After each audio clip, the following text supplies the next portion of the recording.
Presentándoles a un bello amigo do noso programa. Ele é Xosé Vangueses. Moi boas noites. Hola, boas noites. Preside o Foro do Comercio Galego. Xa estivo con nós en moitas ocasións. Eu creo que xa foron varias. Nas que me chamaron vostedes. Casi sempre para falar do mesmo.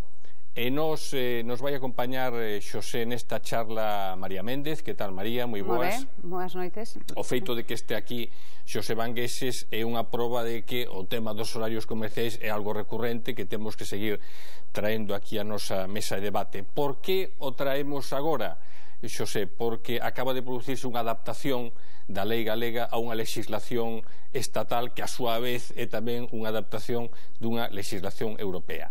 O conselleiro nos dixo, non sei se vostede está de acordo con el, que nos situámonos na parte máis baixa, é dicir, que non somos das comunidades que máis liberalizan o seu comercio, que máis liberalizan os horarios comerciais. Mais ben que máis os contraen. Os contraen, xusto o contrario. Sí. O sea, a lei permite un número de horas determinadas e no rango superior e inferior o conselleiro entendeu que era ir aos mínimos, en este caso 90 euros, porque en 90 horas que estaba en 72, pero podrían subirse máis. En ese sentido, é xusto 90 horas, cando antes eran 72, e en outras comunidades autónomas pode chegar a 100 e pico horas ou pode chegar a ilimitado. Neste caso é mínimo. Bueno, entonces dentro do que cabe estarán satisfeitos, dentro do que cabe. Bueno, nós non estamos satisfeitos.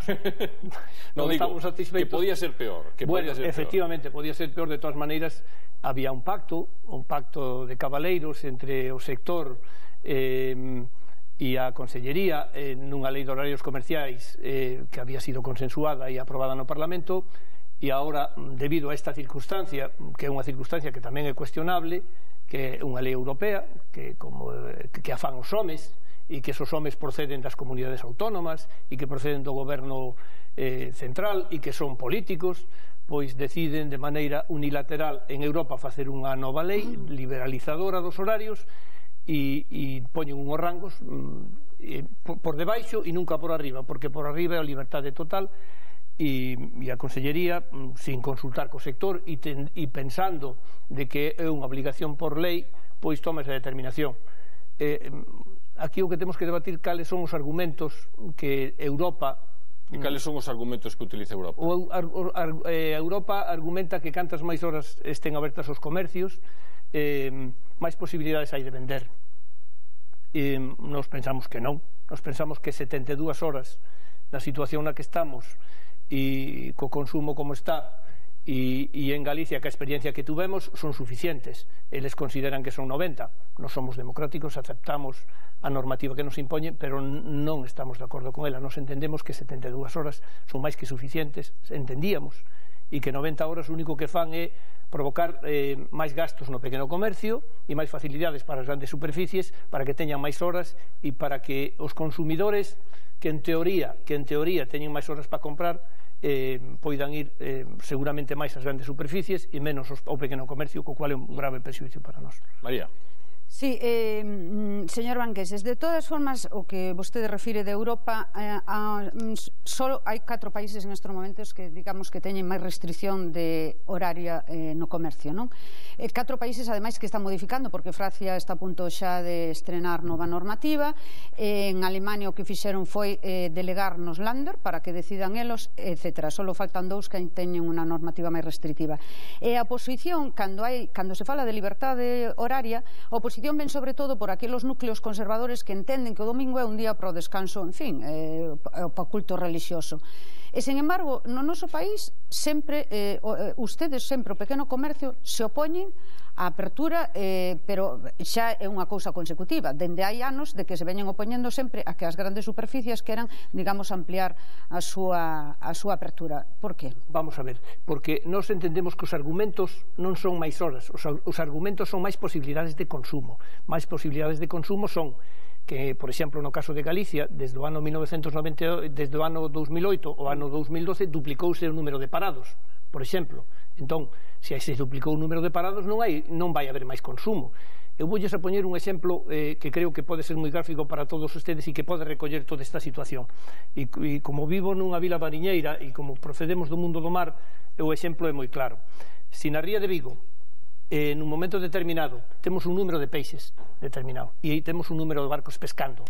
Os peixes son os consumidores e os vascos son o comercio e as grandes superficies. Si se dá a circunstancia de que, pola circunstancia que sea, imagínase por contaminación, por exceso de explotación, etc., disminuye o número de peixes, non importa que teñamos que ir máis horas a pescar, nin que teñamos máis barcos para pescar, nin máis facilidades para pescar. O que temos que conseguir é que haya máis peixes.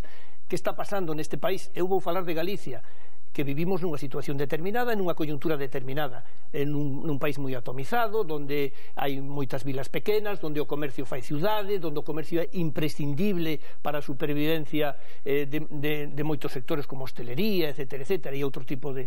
Que pasa?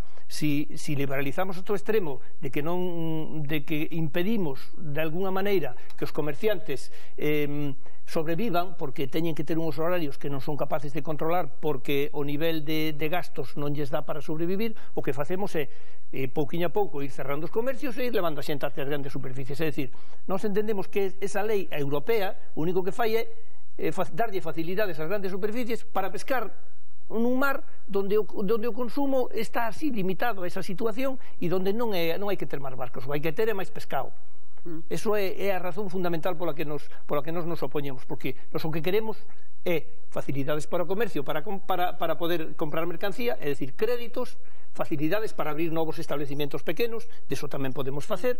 Queremos unhos horarios razonables, porque os consumidores en algún momento, e vostede ten algún dato que diga que queren máis horas de consumo.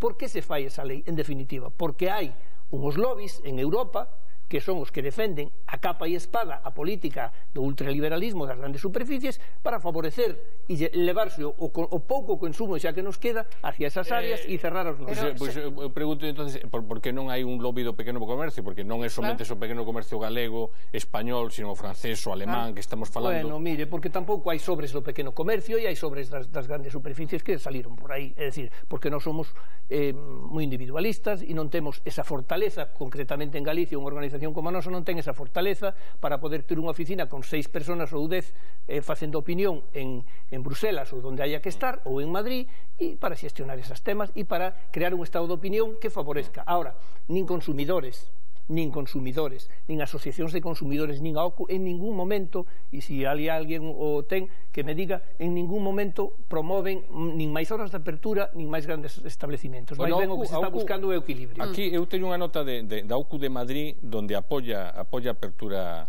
aos domingos. Pero nós non decimos que non se abran os domingos, que hai uns domingos determinados. Non digo que en ese aspecto concreto. Nos o que non queremos é, vamos a ver, as leis as facemos os homes e nós entendemos que ten que haber grandes superficies, comercio pequeno, comercio mediano e grandes superficies, ten que haber un equilibrio, ten que haber competitividade. O que non podemos é legislar solo fruto de esta circunstancia da que eu estou falando e de outras moitas que podemos falar, non podemos legislar solo para as grandes superficies, porque, por exemplo, unha situación grave que está vivindo o pequeno comercio e a mellor as grandes superficies e non está sendo ben atendida é o problema dos créditos. Nós non somos un país competitivo en ese sentido. Eu teño informes do Fórum Económico Mundial onde estamos nunha situación absolutamente, pois estamos no puesto, ao mellor, bueno, podo yo decir con exactitude, no puesto en tempo necesario para abrir un negocio en este país, estamos no puesto 97 de 144, é dicir, estamos á altura de Beguín, de Nepal, de Tanzania. Eu acabo de facer chegar un informe que vostedes teñen aí, onde unha persona para abrir un comercio en Madrid se volve loco, non consigue abrir un comercio, mientras o señor de Eurovegas chega a Madrid e en nada se recalifican os terrenos, en nada se lle dan todas as facilidades, en nada se colle polo ombro ou polos brazos e se pasea por todo Madrid, e un señor que quere poñer unha cafetería, e aí está o documento, ten que pagar 9.000 euros, esperar 6 meses, bueno, con decirle que estamos no puesto para abrir un negocio 97 de 144, é dicir, estamos por debaixo da media, e así sucesivamente. Sí, a esta dificultad na obtención de licencias, de trámites administrativos, que son moitos e miles, non só para unha apertura dun comercio, sino para calquer creación dunha empresa neste país. O documento que vostede refire, que en moitos casos tamén, hai que facer xogos con aquilo de a corrupción, pagar algún favor polo camiño que se fai. Agora que está tan de moda o asunto, vostede que é unha práctica tamén que chega ao comercio? Non, os comerciantes non temos esa capacidade. Primeiro, nin temos esos recursos económicos, nin temos esas macroorganizacións. Vostede sabe, como a min, que entre esas empresas que aparecen aí aparecen constructoras e tamén aparecen empresas vinculadas que están moi extendidas por este país. Non vou a citar nomes, pero nunca aparece ningún pequeno comercio, porque a min bastante me dá para sobrevivir e para que o banco me dé 10.000 euros ou 15.000 euros. Pero a licencias dan os concellos, non? Que son pequenos centros de poder máis. Sí, son os concellos, pero eu non sei de ningún, non conozco ninguna circunstancia desas. Era anécdota, señor Vánguez. Só é unha cousa, vostede refería antes a dificultades que está atravesando o sector, sobre todo o ano pasado, que parece que tuveron unha caída das vendas do 7% e unha caída do empleo do 12%. Achacaba un pouco tamén, a competencia que establecen as grandes superficies. Vostede, supoño que sabrá que tamén a situación económica establece, digamos, esta situación para o sector comercio, que non é axeo, como ningún outro sector, a caída da actividade, non? Sí, vamos a ver, nós entendemos que as ventas caíron bastante máis e que non se está facendo unha política para frenar esa situación. Por que non se está facendo unha política? Porque, como lle volvo a facer referencia, ocupamos o puesto 122 de 144, cando un emprendedor, que tanto din os políticos, ten unha boa idea para poñer un negocio. Hai uns estudios realizados por entidades serias, como son o Foro Económico Mundial, non se pode desconfiar del, que di que España ocupa o puesto 122 de 144 para facilitar o crédito a un emprendedor que ten unha boa idea. É dicir, está ben claro de que non se está facendo unha política nin a nivel de Estado, nin a nivel económico, nin a nivel autonómico para facilitar a implantación de pequenos comercios. Non se está facendo esa política, porque se fixera esa política, ahora mismo tiñamos que ter encima da mesa unha serie de axudas e facilidades para conseguir créditos que non as estamos tendo, mientras en algúns sitios de Santiago se cambian a orientación de unha autopista para poñer unha gran superficie. E ustedes o saben moi ben. En Pontevedra se moveu unha autopista para poñer un Carrefour. Se cambiou de dirección unha autopista, se lle fixo un carril a propósito para poñer un Carrefour. Fagamos, Xosé, nos 3 minutos que nos quedan, un pouco de prospectiva. É dicir, que esta é unha regulación que xa non ten volta atrás, creo, non sei se a ten. Pero non ten volta atrás, evidentemente, porque nós vivimos nun régimen democrático, aceptamos que os que nos gobernan establezcan as normas, pero está claro que é claramente prexudicial para nós. E a filosofía, en definitiva, a filosofía que ten, que é fomentar a competitividade, fomentar o consumo, non se dá. O consumo se fomenta generando puestos de empleo. Se o 50% da población xoven en Galicia, o 50 e tantos % non ten traballo, non pode consumir. Entón, se os pequenos comerciantes necesitan 30.000 euros e van ao banco e non llos dá, non poden mellorar. E ainda por encima, si temos unha legislación que cada vez é máis aperturista nese sentido, pois máis dificultades para sobrevivir. Pero decíalle, que parte do pequeno comercio tradicional galego que coñecemos vai a soportar a situación? A maioría.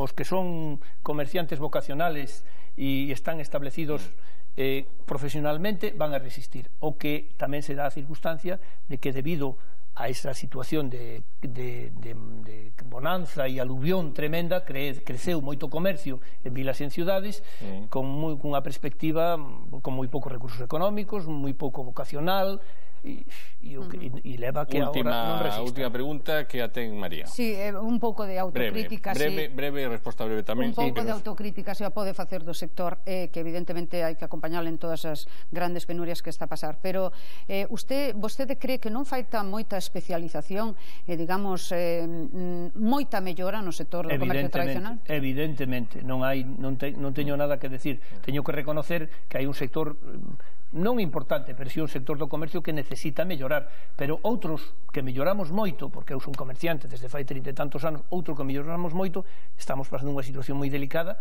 por esa falta de apoios e por esa situación socioeconómica que vivimos. Aí o deixamos. Non é o caso de Umbral, que viña a presentar un libro que despois nos esquecemos del. Xosé Vangueses traía un libro estupendo, ele sabe moito de libros, así que explíquenos en que consiste este libro, e que intenta representar. Vamos a ver, este está dentro da nosa filosofía de fomentar as compras na nosa comarca. Sacamos unha guía turística que se titula De má naturaleza e da má humanidade, onde poñemos en valor pois aos encantos que ten a nosa comarca e, bueno, e pensamos que sería interesante traerlle o presentador por que nos trae aquí. Entón, nada, que aquí o teñen a súa disposición. Moitas gracias, como sempre. Hasta outra ocasión, que será supoñemos breve, porque isto sigue sendo un tema candente de debate. Moitas gracias. Ben, amigos, como lles decía, esta é unha legislación galega que a súa vez é unha adaptación dunha lei española que a súa vez adapta unha legislación europea, como antes nos decía Xosé Vangueses. Coa reforma da Lei de Horarios Comerciais aprobada polo Parlamento Galego, a normativa autonómica adáptase á legislación estatal. A liberdade de horarios amplíase aos establecementos de ata 300 metros cadrados, cando estaba limitada polo momento aos de 150 metros. Ademais, os comercios de maior tamaño poderán abrir 10 festivos ao ano, fronte aos 8 actuais, e terán un límite de apertura de 90 horas semanais, mentres que o máximo anterior era de 72 horas. Estas modificacións afectanlle a 120.000 persoas en Galicia que traballan no sector do comercio. O Conselleiro de Industria defendeu a modificación porque, de non facela, habería que aplicar a norma estatal, que é moito máis liberalizadora. Con todo, a oposición cree que a Xunta debería recurrir á lei española porque entende que invade as competencias estatutarias en materia de regulación comercial. Din que se favorece cada vez máis as grandes superficies e que o emprego aínda será máis precario.